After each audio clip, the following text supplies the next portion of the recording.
Welcome to Career Quest. My name is Faith Bischoff. I work here at Goodwill with the Next Gen and One Life programs. I am here today with the wonderful Sasha James, a recruiting sourcing specialist at the Grove Park. Hi, Sasha. How are you? I'm good. Thank you for having me today. I'm excited. Of course. Yeah. Thanks for coming in. If you don't mind starting off telling us a little bit about yourself and your career up until this point. Yeah. So my name's Sasha. I am the recruiting sourcing specialist at the Omni Grove Park Inn.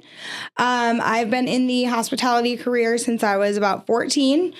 Started in fast food and housekeeping, kind of worked my way up through college with an internship that ended up started as like a student nutritionist, and then I moved into a student personnel supervisor role working in like some fast casual restaurants. I've been in and out of serving and bartending through all of that. I've been a general manager of a fast casual restaurant for about 4 years. I worked at a bank for a moment.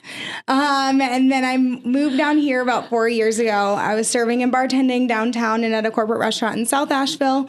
And then I came to a job fair at the Grove Park Inn 3 years ago almost, and I've been working there. I worked all through COVID. Wow. And then I just recently, about 90 days ago, promoted and became the recruiting sourcing specialist. Wow. Mm-hmm. Anything else to add to that wild resume? It's wild. I've always worked at like two jobs for most of the time, you know. So wow. If you look at my resume, I have like 24 years of experience packed into like 14 years of experience. Yeah. Mm-hmm. Yeah. That is a lot of work in a little amount of time. Well, that's wonderful. Thank you so much for sharing that with us. What made you... Did you know that you wanted a career in hospitality, and kind of what led you in that direction? I never knew that I wanted a career in hospitality. I thought about it when I was going through school. I changed my major a few times, and I ended up landing on media production and communications as my minor.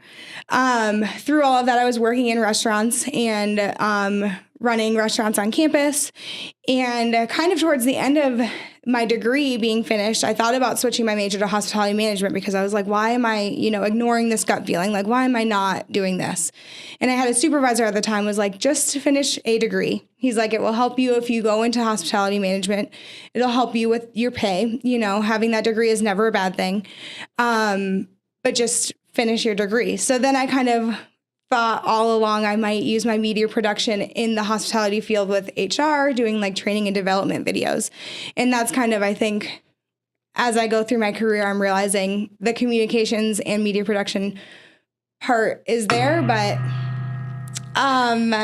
really it's more a matter of like I use my communications major every day. Right, right, absolutely. I don't know if I answered that question. No. And actually that kind of leads me into my next question because you answered part of it. I was going to ask what kind of experience or educational background do you need in your position or the field that you work in? But it kind of sounds like a mixture of a couple things. Yeah. I definitely think, having a degree is important, but you don't necessarily need to have one, especially to get started in your career. You don't. And I wouldn't recommend someone one way or the other, college or not. It's all about what's right for you, but I would encourage them to, maybe take some time and learn a little bit about yourself and learn to trust your gut on what you want to pursue before you actually pursue a degree. Yeah. Mm-hmm. Yeah. And that way too, getting into this field, if you think you're interested in it, and then you get in there and you realize it's something that you don't want, you haven't gone off to school and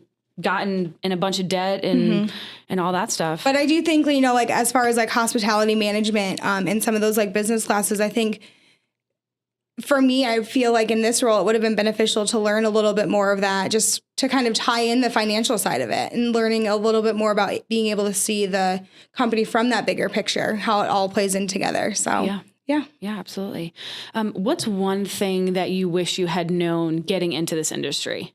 I wish that I would have known that it was a viable career path. I think there was a lot of outside influence. I think that's when I talk about trusting your gut. There was a lot of outside influence that kind of kept pulling me away from looking at hospitality management as a career path. But I definitely wish that I would have known that it was. I think it would have saved me a lot of time and energy. Yeah. I think too that it may come down to like a lot of parents or families when they see someone, like little Sally is serving at a restaurant, and she won't do that forever because she's going to go off and do X, Y, and Z. But like you said, it is a career path, you know, and there is a way to navigate through that, you know, and it's just a matter of when you want to take when you want to make that step. Right. Absolutely. Sasha, what do you tell yourself at work, assuming that you make mistakes, when you do make a mistake, and how do you kind of navigate that? I make mistakes on the daily. I'm in a new position, so there's really no rule book. And I just try to take every mistake that I made and not forget about it necessarily, but I don't spend too much time thinking on it because I'm probably giving myself way too much credit thinking that everybody else is worried about this one mistake that I made. People aren't paying attention. You made a mistake. You have to just pick up and learn from it and move on. Kind of lean into the unknown, and you make a mistake. Okay, that didn't work. So let's try it this way instead the next time. Yeah. And just always learning from them. Yeah. There's so much for me too. I'm also constantly making mistakes, but learning from those, and like, it's invaluable what you learn from doing things wrong. Exactly. And you can't be afraid of doing things wrong or else you'll never do anything meaningful. Right. Hey, that's a great quote. I'm going to quote you on that later. Do it. Awesome. What advice would you give to someone who's kind of looking to get into hospitality in this career field? I would say do it. I would absolutely say do it. As far as advice, I would say, you know, you're going to come across people who are going to ask you, when are you going to get a real job? Don't listen to them. You have a real job. A hard job at that. A hard job. Yeah, you probably are bringing home more than they are. Yep. But you are learning invaluable skills. And I think anybody who wants to get into the hospitality field should absolutely pursue it. I think there's not an employer out there who would see a restaurant or anything service-minded and they would know immediately that this person has customer service skills. This person can be thrown into chaos and thrive in chaos. This person can think on their feet. This person can work in a team. Those soft skills that you do not get before you go into like a more traditional 9-to-5 like workforce. You gain those soft skills to be able to work with so many different people by working in hospitality. Yeah. And we always use the word transferable skills. Like you have nothing to lose by serving, even when you're younger. And if you don't decide to make that a career for you, it's still, you're going to learn so much. And everyone always says, especially as I get older, everyone says, everyone at some point in their life should have worked in the food industry. Because you learn how to teach or how to treat people and how to receive service. Like you learn how to behave in this world and like treat people with respect and with grace. Yeah, absolutely. So, Sasha, your job title is recruiting sourcing specialist. Can you tell us a little bit about what your duties include in that role? Yeah, so my role, it's a brand new role, like I said. So when I went and was working through this role and interviewing for it, I really got to kind of define how I wanted the role to be. Something that's very important to me when I moved down to Asheville was to be involved in our community at a local level. One thing that I really love in this role is there's a lot of community outreach and community engagement.